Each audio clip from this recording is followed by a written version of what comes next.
Imagine-se como um dos discípulos, sentado próximo a Jesus, ansioso para entender o que acontecerá no fim dos tempos. Você então pergunta a ele: Senhor, poderia me dar um sinal para ficar atento? Algo que me avise. Este é o momento. Prepare-se. O fim está chegando. O que você acha que Jesus responderia? Será que ele falaria sobre sinais sobrenaturais que prendem a atenção das pessoas? Será que ele mencionaria o surgimento do anticristo? Qual seria o sinal mais importante que ele recomendaria observar? No Evangelho de Mateus, capítulo 24, quando os discípulos questionaram sobre os sinais do fim, Jesus respondeu com uma advertência clara: cuidado para que ninguém os engane. Guarde essa palavra em seu coração e mente, pois é essencial para entendermos o que vem pela frente. Recentemente, em uma análise na Psychology Today, li algo impressionante. Modelos de inteligência artificial já mentiram, sabotarão sistemas e tentam manipular pessoas. O engano não é simplesmente maldade, é a inteligência buscando objetivos que não imaginávamos. Quando a IA conseguir enganar sem ser percebida, perderemos nossa capacidade de discernir a verdade. Se ela quisesse nos enganar, como saberíamos? Talvez já estejam escondendo a verdade de nós. Hoje, em meio à era digital, todos sentimos a presença desse mundo que invade nosso cotidiano. Mas quero destacar um ponto crucial: a ilusão que esse ambiente pode nos dar a falsa sensação de segurança. Bens materiais, e ouso incluir bens digitais, são passageiras e não valem nada na perspectiva eterna. A palavra nos lembra em Lucas 12, 33, 34, vendam o que vocês têm e deem esmolas. Façam para vocês bolsas que não envelheçam, um tesouro nos céus que não se acabe, onde nenhum ladrão chega perto e nenhuma traça destrói. Pois onde estiver o seu tesouro, aí também estará o seu coração. Agora, imagine se o que você mais valoriza está na sua conta bancária ou em uma rede social com milhares de seguidores. Isso é inseguro, instável. Na crise financeira de 2008, milhões perderam emprego, casas e economias. Se seu maior tesouro fosse sua casa e ela perdesse valor, como você se sentiria? E se seu trabalho, sua posição ou seu negócio desaparecessem de repente? Mas aqui está a verdade poderosa. Quando Jesus Cristo é o verdadeiro tesouro do seu coração, as perdas podem machucar, mas jamais te destruirão. Sua fé e sua alegria permanecem firmes, mesmo em meio às tempestades. Se hoje seu esforço está só em aumentar números, seja na conta ou nas redes sociais, é hora de refletir e mudar o foco. Progresso, ambição e trabalho duro são bons, mas de nada valem se Cristo não for o centro agora e para sempre. Jesus nos lembra em Marcos 13:31, mas as minhas palavras jamais passarão. Assim como um lutador se prepara para o combate, um soldado treina para estar sempre pronto, e um socorrista se aperfeiçoa para agir no momento da crise, nós, filhos de Deus, devemos estar alertas e preparados a todo instante. Não espere a luta chegar para se preparar. A Bíblia nos chama a estar sempre prontos. Como então manter essa prontidão? Como evitar aquele peso da culpa e arrependimento? Como não chegar ao fim e pensar, se eu tivesse mais tempo? A resposta está em manter um relacionamento vivo e sincero com Deus, vivendo longe do pecado, na obediência ao Espírito Santo. Por isso, ore sem cessar, medite na palavra e guarde-a no coração. Isso fortalece seu vínculo com o Senhor. Outro passo fundamental é seguir os ensinamentos de Jesus, não apenas crer nele. Jesus ensinou em João 14:15, se vocês me amam, obedecerão aos meus mandamentos. Fé verdadeira não é apenas acreditar até os demônios creem, mas agir, carregar sua cruz e seguir Jesus. Fé verdadeira transforma vidas. Para estar sempre pronto, comprometa-se a seguir o caminho de Cristo. E saiba, nosso Senhor entende nossas falhas, sabe que nem sempre conseguiremos cumprir tudo. Haverá dias difíceis, de luta contra o medo, a ansiedade e a frustração, mas é justamente aí que a graça de Deus entra para nos fortalecer. Quando a salvação é verdadeira e o arrependimento é sincero, nasce em nós uma tristeza profunda e santa diante do pecado. Pecar deixa de ser prazeroso e passa a causar dor no coração. Precisamos firmar o compromisso de caminhar na justiça e aceitar a graça de Deus que cobre nossas falhas e limitações. Sejamos sinceros, muitos que proclamam o nome de Jesus não vivem conforme seus ensinamentos. Não praticam o amor ao próximo como a si mesmos. Não oferecem a outra face, nem amam seus inimigos. Não cuidam dos que mais precisam. Preferem fazer apenas o que lhes agrada. Não seja essa pessoa. Não endureça seu coração. Não seja quem diz Jesus, mas vive distante dos seus passos. É assim que permanecemos preparados. É assim que evitamos o arrependimento de se eu tivesse tido mais tempo. O tempo para agir é agora. Viva com propósito, sem arrependimentos, cheio de plenitude. Siga Jesus, que é o caminho, a verdade e a vida. Certa vez, uma turma de estudantes cristãos foi questionada. Quem aqui acredita em sinais e milagres? Um respondeu rápido. Depende de quem vierem do diabo ou de Jesus. O professor então perguntou: independente da origem, vocês acreditam que sinais e milagres podem acontecer? Todos levantaram as mãos. Depois ele quis saber: vocês acreditam que Jesus pode fazer sinais e milagres? A resposta foi unânime: sim. Então perguntou: e o diabo pode fazer sinais e milagres? A maioria, ainda hesitante, levantou as mãos. Foi quando o professor falou com firmeza. Mateus 24 nos alerta que falsos cristos e falsos profetas surgirão, fazendo grandes sinais e maravilhas para enganar, até mesmo os escolhidos. Muitos pensam que só Jesus realiza milagres, mas o diabo também pode produzir sinais impressionantes. A Bíblia nos alerta em Oséias 4:6. Meu povo foi destruído por falta de conhecimento. Sem o conhecimento das Escrituras que revelam como o inimigo opera por meio de sinais e maravilhas enganosas, como distinguir o que vem de Deus e o que é artimanha de Satanás. Com isso, Tessalonicenses 2, 9 e 10 declara que a chegada do homem da iniquidade será acompanhada de todo tipo de poder enganoso, sinais falsos e maravilhas para iludir aqueles que rejeitam o amor à verdade e, por isso, se perdem. Preste atenção.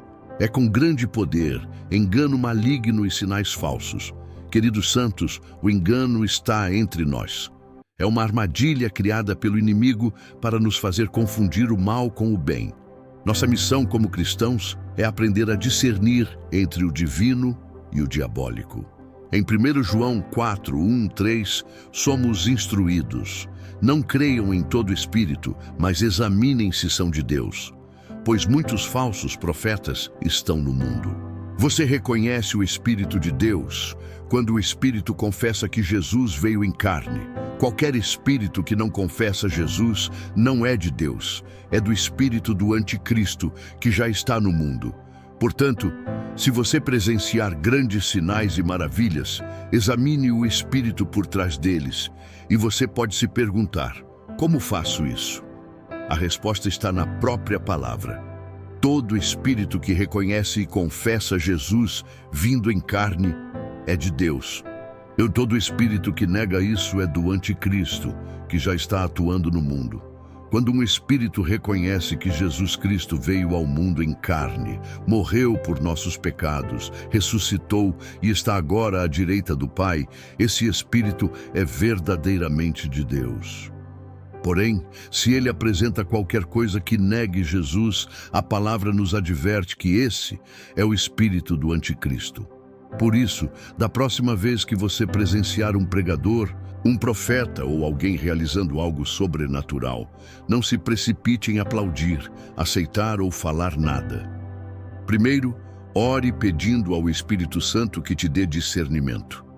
Depois, espere e observe se aquele ato realmente exalta Jesus Cristo como Senhor. Antes de aplaudir, teste o espírito. Ele confessa que Jesus é o Senhor. Aquela cura, aquele milagre, aquele sinal, será que tudo está direcionado para a glória de Deus ou apenas para enaltecer a pessoa no palco? Será que Deus está recebendo o louvor? Ou é um espetáculo para mostrar: olhe para mim, eu sou poderoso? Precisamos aprender a testar os espíritos, e eu creio que a maioria dos sinais enganosos do inimigo tem 4 alvos principais: dinheiro, fama, prazer e poder. O diabo age por meio de pessoas motivadas por essas coisas. Como está escrito em 1 João, vocês são de Deus e já venceram, porque aquele que está em vocês é maior do que aquele que está no mundo. Eles falam segundo o mundo, e o mundo os escuta. Nós somos de Deus. Quem conhece a Deus nos escuta. Quem não é de Deus não escuta. Assim reconhecemos o espírito da verdade e o espírito do erro. Perceba que há 2 espíritos em ação: o espírito da verdade, que vem de Deus, e o espírito do erro, que domina o mundo, é o espírito do anticristo. E a Escritura deixa claro que esses espíritos falam do mundo e o mundo lhes dá atenção. Mas você e eu não pertencemos ao mundo. Somos filhos de Deus e por isso já vencemos, pois aquele que habita em nós é maior do que tudo que há no mundo. Então, seja sábio. Antes de aceitar alguém como verdadeiro homem ou mulher de Deus, teste o espírito dessa pessoa. Ore pedindo sensibilidade e que o Espírito Santo te guie na verdade para não cair em engano. Existem muitos servos fiéis do Senhor espalhados por aí, usados poderosamente em diversas áreas. Mas também há aqueles enviados pelo inimigo para causar confusão, criando falsos sinais que parecem verdade, mas na realidade são engano. Por isso, eu te incentivo. Sejamos um povo alinhado com o Espírito da verdade, cheio do Espírito Santo, que examina os espíritos e é governado pela verdade que é Jesus Cristo. Mesmo vivendo neste mundo, não devemos agir como ele. Nossas armas não são físicas, nem visíveis. A palavra diz que as armas da nossa luta não são deste mundo, mas poderosas diante de Deus. A palavra de Deus é nossa arma mais forte, e com ela enfrentamos as batalhas da vida, confiando que o Senhor tem a última palavra em todas as lutas. Portanto, queridos irmãos e irmãs, confiem no Senhor, confiem em sua palavra e nas suas promessas, assim vocês conquistarão a vitória. Poucos temas bíblicos despertam tanta curiosidade quanto o do anticristo. No meio cristão, há muitas ideias e opiniões sobre quem ou o que é esse personagem. Mas o interesse pelo anticristo não é exclusivo dos cristãos. Muitas pessoas fora da fé e até sem religião se fascinam pelo tema. Alguns encaram como uma lenda, outros como assunto para filmes assustadores e outros ainda como o prenúncio real do fim dos tempos. Mas afinal, quem é o anticristo? Muitos acreditam que será uma pessoa poderosa e misteriosa que dominará o cenário político mundial e dará início a uma guerra apocalíptica, marcando os últimos dias. Por muitos anos, quase todo líder controverso ou tirano foi acusado de ser o anticristo. Nomes como Hitler, Stalin, Saddam Hussein e Osama Bin Laden já foram apontados assim. Nos Estados Unidos, figuras como Barack Obama, Donald Trump e outros líderes políticos já foram acusados de serem o anticristo. Mas claramente, muitos foram rotulados assim de forma equivocada. A triste realidade é que a maioria das ideias que ouvimos sobre o anticristo tem mais a ver com histórias de ficção e teorias inventadas do que com o que a Bíblia realmente ensina. Isso não quer dizer que o anticristo não exista de fato, apenas que precisamos buscar a palavra de Deus como nosso guia seguro para compreender o que o anticristo verdadeiramente representa e o que isso significa para a nossa caminhada cristã diária. Você pode se surpreender ao saber que o termo anticristo aparece somente 5 vezes na Bíblia, e todas elas estão nas cartas de João, em 1 e 2 João. Outros textos no Novo Testamento também fazem referência a figuras que podem ser relacionadas ao anticristo, e muitos estudiosos concordam com isso. Por exemplo, o homem da iniquidade que Paulo menciona em 2 Tessalonicenses capítulo 2 é frequentemente ligado ao conceito do anticristo. Também há quem associe o anticristo a uma das criaturas descritas no livro de Apocalipse, aquelas bestas simbólicas que representam forças contrárias a Deus.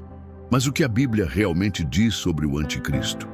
Vamos olhar diretamente para os versículos onde essa palavra é usada. Em 1 João capítulo 2, versículos 18 a 23, encontramos 3 das 5 vezes que a palavra aparece. Ali está escrito algo como: meus queridos, estamos vivendo nos últimos dias. Vocês ouviram que o anticristo viria e saibam que muitos já apareceram. Isso mostra que estamos mesmo no fim dos tempos. Esses indivíduos saíram do nosso meio, mas nunca fizeram parte de nós. Se tivessem permanecido, teriam seguido a verdade conosco. Mas sua saída serve para mostrar que eles não pertencem ao nosso grupo. Vocês receberam a unção do Santo e sabem o que é a verdade. Estou escrevendo para reforçar isso, pois vocês já conhecem a verdade e sabem que nenhuma mentira vem da verdade. Quem mente é aquele que nega que Jesus é o Messias. Esse é o anticristo, aquele que nega o Pai e o Filho. Quem rejeita o Filho não tem o Pai, mas quem reconhece o Filho também tem o Pai. Quando paramos para refletir no que João nos ensina, percebemos algo que desafia muitas das ideias populares sobre o anticristo. Primeiro, muita gente pensa que o anticristo é uma pessoa que ainda vai aparecer no futuro, como se os últimos dias ainda estivessem longe. Mas João deixa claro: estamos na última hora. Ele nos diz que essa fase final da redenção já estava acontecendo quando ele escreveu, há quase 2000 anos. Segundo, João afirma que já surgiram muitos anticristos, não que seja um único indivíduo escondido esperando o momento certo para aparecer. Terceiro, ele não fala de apenas um anticristo, pelo contrário. João diz que muitos anticristos já vieram e continuam vindo. Isso faz todo sentido quando lemos a definição de anticristo que ele nos dá. Anticristo é aquele que nega o Pai e o Filho. Ou seja, o anticristo não é uma figura enigmática e distante, cheia de mistério. Na verdade, o termo anticristo é até um pouco enganoso, porque não há apenas um. Qualquer pessoa que rejeita Jesus, que se levanta contra o seu reinado, é um anticristo. Isso porque a palavra significa literalmente contra Cristo.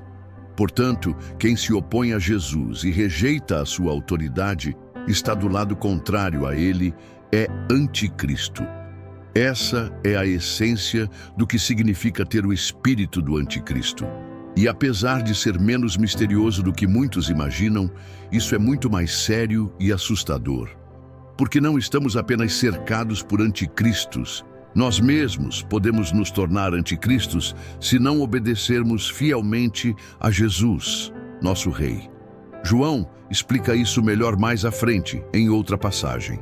Em 1 João 4, 2, 3, ele diz: vocês reconhecem o Espírito de Deus assim. Todo espírito que confessa que Jesus Cristo veio em carne é de Deus. Mas todo espírito que não confessa Jesus não é de Deus. Esse é o espírito do anticristo, que vocês já ouviram que viria e que está presente no mundo. Aqui, João nos mostra claramente o que é o espírito do anticristo. E não é a descrição de algum político misterioso ou figura poderosa. Não, ele diz que qualquer espírito que não reconhece Jesus como verdadeiro não é de Deus. Mas afinal, o que significa confessar Jesus? Confessar Jesus não é apenas repetir algumas palavras decoradas. É algo mais profundo, é como jurar lealdade, fazer uma entrega completa do coração. e isso se encaixa com o que vimos antes. Negar Jesus é ser anticristo. Não jurar fidelidade a ele é ser anticristo. A verdade é simples, mas ao mesmo tempo impactante e até alarmante. Qualquer pessoa que não se rende completamente à autoridade e ao reinado de Jesus está, na verdade, se colocando contra ele e, por isso, age como um anticristo. Não é preciso ser ateu para estar contra Cristo. Nem é necessário ser um adorador do diabo para ser anticristo. Se você rejeita a palavra e a autoridade de Jesus, já está se opondo a ele. Jesus mesmo disse isso claramente em Mateus 12:30, quem não está comigo, está contra mim. Há mais uma vez em que o termo anticristo aparece lá em 2 João, no versículo 7. Vamos ler juntos os versículos 6 e 7 para entender o contexto. Este é o amor, que vivamos obedecendo aos seus mandamentos. Este é o mandamento que vocês ouviram desde o princípio, para que nele permaneçam. Pois muitos enganadores entraram no mundo, aqueles que não confessam que Jesus Cristo veio em carne. Esse é o enganador e o anticristo. Aqui, João fala sobre o amor verdadeiro que se manifesta na obediência. Essa mensagem veio diretamente dos lábios de Jesus. No Evangelho segundo João, ele ensinou: se vocês me amam, guardarão os meus mandamentos. E também disse: aquele que tem os meus mandamentos e os guarda é quem me ama de verdade. Assim, João reforça que amar a Cristo é viver conforme seus ensinamentos. Essa é a verdadeira fidelidade, a lealdade constante. E é nesse contexto que João alerta sobre os enganadores.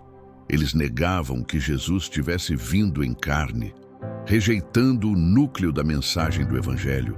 Se Jesus não veio em carne, não morreu por nossos pecados, não ressuscitou, não cumpriu as profecias antigas, então ele não é o Messias ungido e rei. Negar tudo isso é agir como anticristo. E mais, qualquer pessoa que propaga ensinamentos contrários à palavra de Deus e aos ensinamentos de Jesus se torna um enganador, um opositor de Cristo, um anticristo. Por muitos anos, o tema do anticristo foi envolto em mistério e especulação. Mas a Bíblia nos apresenta um retrato bem claro e simples de quem é o anticristo. Sim, há outras figuras nas Escrituras, o homem da iniquidade, o dragão, a besta, o falso profeta, que também são anticristos, porque se opõem ao reinado de Jesus. Mas o anticristo não está limitado a esses personagens. Qualquer pessoa pode se tornar um anticristo.